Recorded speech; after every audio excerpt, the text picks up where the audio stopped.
Septembre 1943. Le séminariste Jean Teinturier monte dans un train du STO. Il est envoyé à Schmalkalden, en Allemagne. Il ignore qu'il ne reviendra pas et que sa vie va illuminer les ténèbres les plus profondes.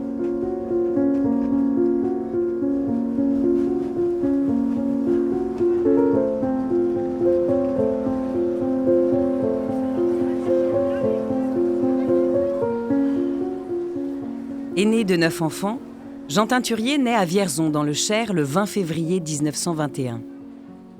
Il grandit dans un foyer où la foi est un pilier.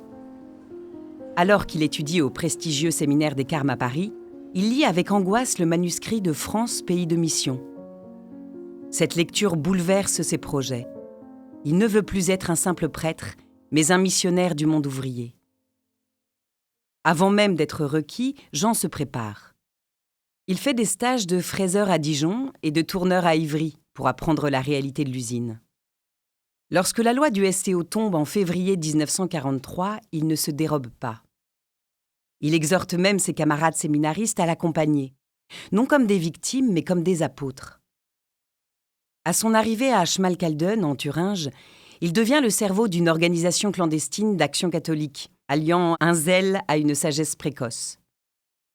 Jean est celui qui tempère les impétueux et encourage ceux qui en ont besoin. Il n'hésite pas à braver des temps abominables pour parcourir des kilomètres à pied afin de rendre visite à un camarade isolé. C'est ainsi qu'un jour de novembre 1943, il frappe à la porte d'un certain Marcel Callot, alors au bord du désespoir. Par sa simple présence et ses paroles réconfortantes, Jean relève celui qui deviendra l'un des plus célèbres martyrs de l'apostolat.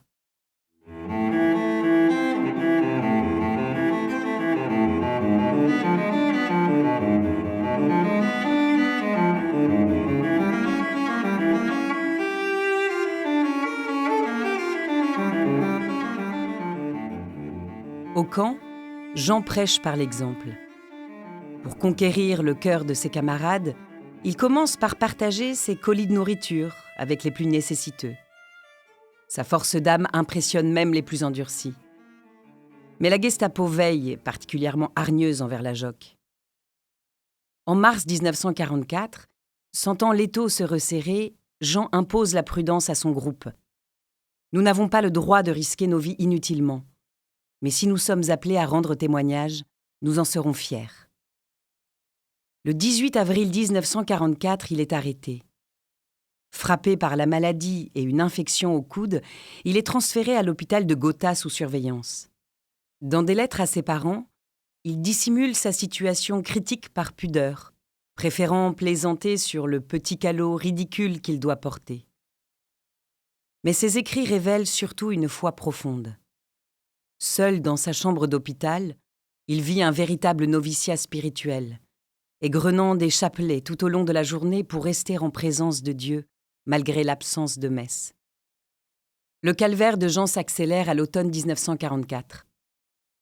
Il passe par les camps de Flossenbürg et de Mauthausen avant d'être envoyé à Auschwitz-Birkenau dans une usine métallurgique. Le 23 janvier 1945, devant l'avancée soviétique, il est jeté sur les routes pour une marche de la mort par un froid de moins 20 degrés. Les prisonniers étant parfois attelés à des traîneaux sous la menace des mitraillettes SS.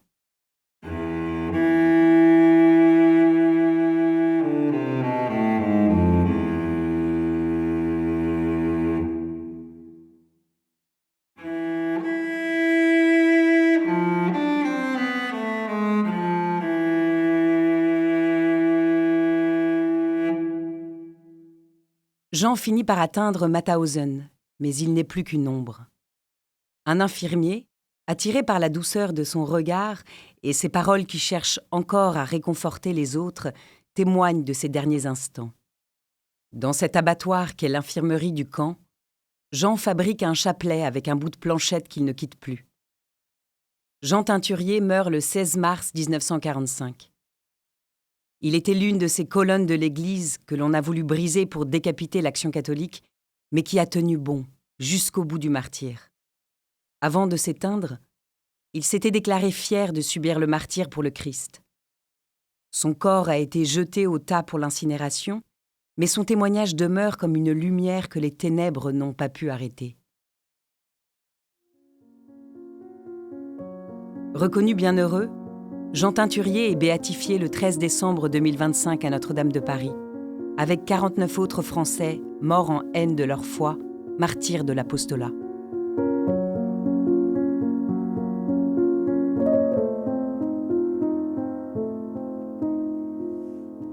Une production du diocèse de Paris.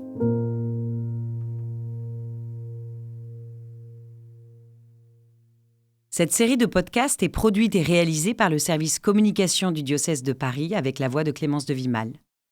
Cet épisode a été écrit par Grégoire de Latouche à partir des ouvrages d'Armand Duval, Missionnaire et martyr, 51 témoins du Christ face au nazisme, aux éditions Salvator, et de Monseigneur Charles Molette, martyr de la résistance spirituelle, aux éditions François-Xavier de Guibert. L'enregistrement, le montage et le mixage ont été réalisés par Cyprien Truchot et Damien Morand.